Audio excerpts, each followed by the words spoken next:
Hey there friend, welcome back to the channel. Now, have you ever been in that situation where you are engaged in an activity? It could be playing a sport, it could be writing, it could be playing an instrument, it could be doing something that you genuinely enjoy. And all sense of time seems to just pass by and flow by effortlessly.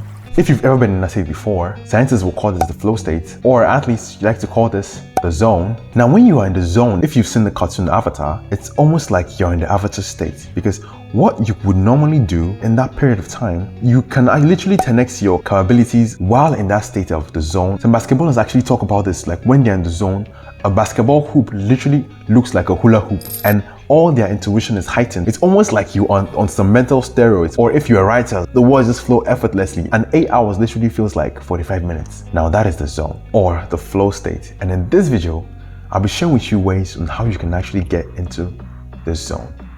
Now let's get into the video. Now, the first way you get into the zone is by being genuinely curious about something. Now, if you want to get into the zone while writing a project, it's going to be a whole lot difficult to get into that zone when you don't really care about that project. Now, a good way to actually stimulate interest is when you find out a bit more about that project. And you might stumble upon something that interests you about that particular subject or that topic, because your genuine curiosity is one of the main triggers to getting into flow. Because when you are not curious enough, it makes it a whole lot difficult to cross that threshold before you get into flow, because you may not really sustain the sufficient amount of interest that will actually pull you through to actually get to that zone or your flow state. Now, another way to actually get into your flow state is when you are completely focused and attentive. Now, this is when you force your consciousness to actually reduce its scope to that singular thing. Now, your consciousness basically works like a torch. You can either expand the circumference of your consciousness or you can contract it into just one pinpoint focus. Now, follow me here for a moment. Let me give you an example of how this works. Now, I want you to focus on my face at this moment. Yeah, I'm guessing you're focused on my face. Now, I want you to focus on the screen of your device, like the entire screen. Now, I want you to expand your focus and focus on the room that you're staying in right now. Now, if you did this correctly, you're actually going to discover that your consciousness or your focus literally shifted from my face to your screen, to the periphery of your screen, and then to the entire room. Now that is basically how our focus works. You can actually expand it or you can contract it. And when your focus is actually focused on one thing and it's contracted, it's a whole lot easier to actually get into the state of flow, because your intention and your focus is on just that thing.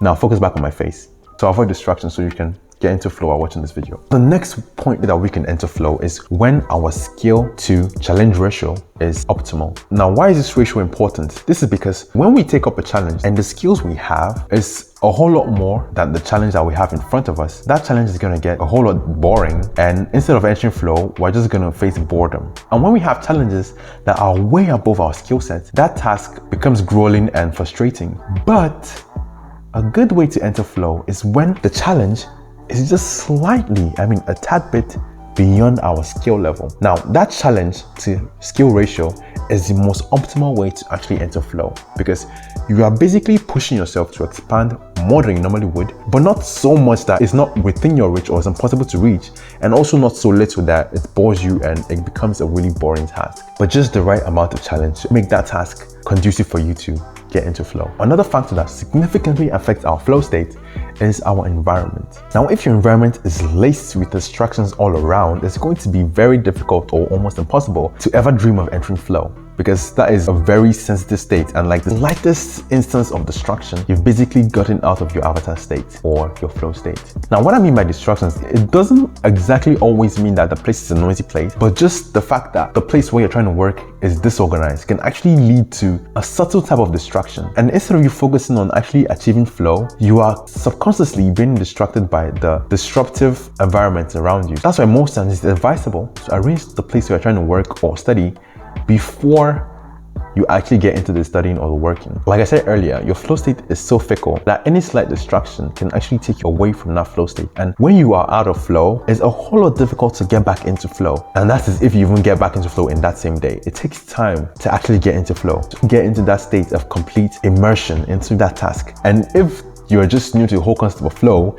and you actually haven't even attempted to get into flow and stay there for a period of time, it's going to be a whole lot more difficult for you to actually get back to the state of flow when you are out of it. Because flow, like I said earlier, is like your avatar state. And if you watch the anime or the cartoon, Aang doesn't just use the avatar state willy-nilly. It actually took some time before he could actually master the art of getting into the avatar state. And guys, if you like this video, please don't forget to hit the like button. It really helps the algorithm. And if you like this video, you may like a video somewhere on the end screen. And yeah, remember to always keep it real. Bye guys.